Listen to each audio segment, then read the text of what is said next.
பக்தி கிளிட்ஸ் ஆன்மீக அன்பர்களுக்கெல்லாம் என்னுடைய அன்பான ஆசீர்வாதத்தை தெரிவித்துக் கொள்கிறேன். பக்தி கிளிட்ஸை பொறுத்த வரைக்கும் நீண்ட காலமாக குரு பயிற்சி, சனி பயிற்சி, ராகு கேது பயிற்சி 3 பயிற்சிகளும் சொல்லி வந்தாலும் கூட முழுமையான நற்பலனை நோக்கி நகரவில்லையே என்று யோசிக்கின்றவங்களுக்கு எல்லாம் ஒரு அருமையான பயிற்சி தான். அதான் செவ்வாய் பயிற்சி. இந்த செவ்வாயை பொறுத்த வரைக்கும் மற்ற கிரகங்களுக்கு இல்லாத அதிக காரகத்தன்மை உடையவர். அரசு துறையில் அமர்வதற்கு ஒரு அற்புதமான காரகன் செவ்வாய் தான். செவ்வாய் பலமாக இருந்தால் மட்டும்தான் அரசு துறையில ஆதாயம் பெற முடியும். அதே நேரம் செவ்வாய் பலமாக இருந்தால்தான் கணவன் மனைவிக்குள்ள ஒரு புரிந்து கொள்கின்ற ஒரு தன்மை வரும். ஒரு மனிதன் எதை இழந்தாலும் சரிங்க, மண்ணோ பெண்ணோ பொண்ணோ எதை இழந்தாலும் இழந்ததை திரும்ப பெரிய வேண்டுமானால் செவ்வாய் வேணும். செவ்வாயும் புதனும் அற்புதமாக இருக்க வேண்டும், களத்திரகாரர்கள் சுக்கிரனோடு. ஆக எதுவாயினும் அது இது இருந்துட்டா போதுங்க. அதாவது ஒருவன் தவறி தரையில விழுந்துட்டானா அடுத்தவன் நம்மை தூக்குவான் என்று காத்திருப்பதை விட நாமே எழுந்து நிற்பதற்குத்தான் செவ்வாய் காரணம். இரத்தகாரகன் தளபதி மாறிங்க நம்ம கிரகங்கள். அப்படிப்பட்ட இந்த செவ்வாயினுடைய சிறப்பு, அப்படிப்பட்ட இந்த செவ்வாயுடைய பயிற்சி பாத்தீங்கன்னா 7/12/2025 16/1/2026 வரை விருச்சிகத்திலிருந்து தனுசு பயிற்சி ஆகின்றார். அதை இப்படி சொல்லலாம். எப்படி சொல்லலாம்? 8ஆம் இடம் ஆயுள் ஸ்தானத்திலிருந்து 9ஆம் இடம் பாக்கியஸ்தானம். 9ஆம் இடம் பாக்கியஸ்தானம் மட்டும் கிடையாது, தந்தை வழியில தந்தை சம்பந்தமான ஒரு அற்புதமான யோகம் சொல்லலாம். ஆக இந்த செவ்வாய் பயிற்சி கொஞ்சம் கவனமா பார்த்தா போகும். அதே நேரம் ஒரு நெருப்பு தொட்டால் சுடும் என்கின்றோம், ஆனால் தொட்டு பார்ப்பவர்களை பற்றியெல்லாம் அக்கறை இல்லை. அந்த வகையில வாய்ந்து புரிந்து கொண்டால் மட்டுமே வெற்றி. கணவன் மனைவியை புரிஞ்சுக்கணும். காலம் கடந்த பின்பு இழப்பை சந்தித்த பின்பு புரிந்து கொள்வதனால என்ன பலன்? அந்த வகையில ஒரு அருமையான ஒரு நிகழ்வு தான் இந்த செவ்வாய் பயிற்சி. அது மட்டும் கிடையாதுங்க. இந்த செவ்வாய் பயிற்சியில பாத்தீங்கன்னா தனுசுவை பொறுத்த வரைக்கும் ஒரு அற்புதமான ஒரு நிகழ்வா கிட்டத்தட்ட ஒரு 40-50 ஆண்டுகளுக்கு பிறகு எப்படின்னு பாத்தீங்கன்னா செவ்வாய் 7ஆம் தேதி பயிற்சியாகின்றார். அதே நேரம் பாத்தீங்கன்னா சூரியன் ஆத்மகாரகன் பிதுகாரகன் சூரியனை பொறுத்த வரைக்கும் 17ஆம் தேதி, களத்திரகாரன் சுக்கிரனை பொறுத்த வரைக்கும் 20ஆம் தேதி, புதனை பொறுத்த வரைக்கும் 29ஆம் தேதி ஆகிய இந்த காலகட்டத்திலேயே இந்த 3 கிரகங்களும் அற்புதமான யோக பலனை தரக்கூடிய நற்பலனை தரக்கூடிய கிரகங்களும் தனுசுக்கு பயிற்சி ஆகின்றார்கள். அப்படிப்பட்ட சூழ்நிலையில எவ்வாறு இருக்கும் என்பதை இப்ப நம்ம பார்க்கலாம். தனுசு ராசியை பொறுத்த வரைக்கும் மூலம், தனுசு ராசியை பொறுத்த வரைக்கும் போராடம்,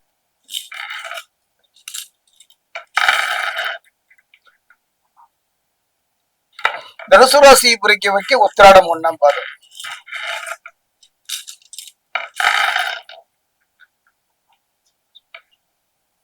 தனுசு ராசி அன்பர்களே ஒரு அருமையான ஒரு வாய்ப்புங்க. எப்பவுமே வாழ்க்கை ஒரு வட்டம், வாழ்க்கை ஒரு நொறுக்கும்படிதான். கவலையே படாதீங்க. நவகிரகங்கள் எப்படி இருந்தாலும் அப்படியே இருந்துட்டு போட்டோம், அது நம்ம ஒண்ணும் பண்ண முடியாது. ஆனா இவன் ஒருத்தங்க இந்த செவ்வாய் இருக்கான் பாத்தீங்களா, செவ்வாயை பொறுத்த வரைக்கும் வெறுவாய் என்பார்கள், இல்ல செவ்வாயை பொறுத்த வரைக்கும் வருவாய். அந்த வகையில இந்த மாதம் புதன் ராசிக்கு 12ஆம் இடத்தில் இருப்பதனால பணவரவுகள் உண்டாகும். ஒரு கிரகத்தினுடைய இருப்பை மட்டுமே சொல்ல முடியாது. செவ்வாயோடு புதன் சேர்த்து சொன்ன அற்புத பலன் தானே. புதனும் வரத்தானே போகின்றார், இவங்களை நம்மை நடத்தத்தானே போகின்றார். நம் கடவுளுக்கான ஒரு அற்புதங்க. நல்ல தொழில் பண்றோம், அந்த தொழிலை நல்ல முறையில் நடத்தணுங்க. எத்தனை பேரால் நடத்த முடியும்? ஒரு ஜவுளி கடையா இருக்கட்டும், ஒரு நகை கடையா இருக்கட்டும், எல்லா நகை கடையும் கூட்டம் அலைமோதுகின்றதா? எல்லா ஜவுளி கடையிலும் மக்கள் நிறைந்து காணப்படுகின்றார்களா? கல்லா கட்டுறாங்களா? அதுக்கெல்லாம் காரணம் யாருன்னா புதன்க. அந்த புதன் தனித்திருந்தால் முழு பலன்னா கிடையாதுங்க. அதுக்கு ஒரு அழகா நான் சொல்லுவேன், இதை சொல்லணும். தனுசு ராசியை பொறுத்த வரைக்கும் அது ஒரு மனிதனை பொறுத்த வரைக்கும் முயற்சி. அது திருமணமா இருக்கலாம், காதல் முயற்சியா இருக்கலாம், வெளிநாடு முயற்சியா இருக்கலாம், கல்வி சார்ந்த முயற்சியா இருக்கலாம், தொழில் சார்ந்த முயற்சியா இருக்கலாம், அரசு துறையில வேலைக்கு முயற்சியா இருக்கலாம். முயற்சி தானே. அந்த முயற்சிக்கு காரணமே செவ்வாய் தாங்க. அந்த ஒரு முயற்சி எடுக்கிறான் அப்படியே அந்த முயற்சிகளை தூண்டுவதற்கு காரணமே செவ்வாய். முயற்சி எடுத்தா போதுமா? அந்த முயற்சியை தூண்ட வேண்டும் அல்லவா? அந்த முயற்சியில தளர்வடைய கூடாது அல்லவா? அதை தரக்கூடியவன் யாருன்னு பாத்தீங்கன்னா களத்திரகாரன் சுக்கிரன். முயற்சி எடுத்தாச்சு, முயற்சியை முன்னோக்கி நடந்தாச்சு, வெற்றியை நோக்கி நகரும் அல்லவா? மண்குதையை நம்பி ஆத்துல இறங்க முடியாது. அந்த வெற்றியை தரக்கூடியவன் யாரு அப்படின்னு பாத்தீங்கன்னா புதன். நான் சொன்னேன் அல்லவா, அந்த வகையில தனுசு ராசியை பொறுத்த வரைக்கும் கலங்கி கை கட்டி நிற்க வேண்டாம், அடிபணிந்து போக வேண்டாம். தன்னம்பிக்கையோடு தைரியமாக நடக்கின்ற ஒரு காலம் இந்த செவ்வாய் பயிற்சி. ஒரு வாய்ப்பு, ஒரு சந்தர்ப்பம், அதை நல்ல முறையில் பயன்படுத்தி கொள்ளுங்கள். இம்மாதம் புதன் ராசிக்கு 12ஆம் இடத்தில் இருப்பதனால பணவரவுக்கு பஞ்சம் இல்லை. அதே நேரம் சிக்கனமாக நிதானமாக செலவுப்படுங்கள். சில பழிபாவங்கள் வருவதற்கான சூழ்நிலையை ராகு தருகிறார், கவனமாக இருந்து விடுங்கள். எச்சரிக்கையாக இருந்து விடுங்கள். குறிப்பா அரசியல், ஆன்மீகம், பொது வாழ்க்கையில இருப்பவங்க பெண்களை பொறுத்த வரைக்கும் ஒரு முறை இருமுறை யோசித்து செயல்படுங்கள். அதே நேரம் பார்த்தீங்கன்னா புத்தி கூர்மையால எதையும் சாதித்து காட்டுவீர்கள். அந்த புத்தி கூர்மையை தரக்கூடிய 3 சக்தி கிரகங்கள் தனுசுவுக்கு. சொன்னேன் அல்லவா முயற்சி. அந்த புத்தி புத்தி இருந்தால் மட்டும் போராது, அதை சரியான முறையில செலுத்தணும். மந்திரம், தந்திரம், எந்திரம்னு சொல்லுவாங்க. மந்திரம் கற்றால் மட்டும் போராது, அதை தந்திரமாக எந்திரத்தில் ஏற்றி செயல்படுத்தணும். அந்த வகையில புத்தி கூர்மையால எதையும் சாதித்து காட்டுவீர்கள். அதே நேரம் செவ்வாய் பலவீனமாக இருக்கின்றார் இந்த காலகட்டத்துல.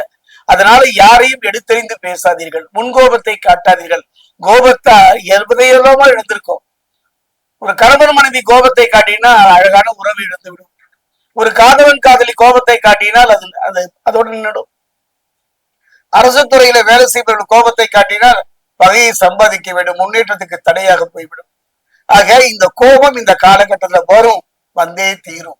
அப்ப நீங்க என்ன பண்ணணும்? செவ்வாய் பலகீனமா இருக்கு, கவலைப்படாதீங்க. செவ்வாய் பலகீனமா இருந்தாலும் கூட மற்ற 2 கிரகங்கள் புதனும் கடத்திரகாரன் சுக்கிரனும் அற்புதமான ஒரு யோக பலனை தருவார்கள். அற்புதமான ஒரு காலகட்டம். பொன் வைக்கும் இடத்தில் பூ வைப்பது போல ஒரு மாற்றத்தை தரக்கூடியது தனுசு ராசிக்கு. அதே நேரம் அந்த செவ்வாய் பலகீனமா இருப்பதனால நீங்க செய்ய வேண்டியது ஒன்னே ஒன்று, மகா கணபதி. செவ்வாய்க்கு அந்த அங்கார பதவியை வாங்கி தந்தவரே மகா கணபதி தான், தவத்தின் காரணமாக. அதே அந்த செவ்வாயுடைய தெய்வம் முருகன் தானே. ஒரு முறை திருத்தணி சென்று முருகனை வழிபாடு செய்யுங்கள்.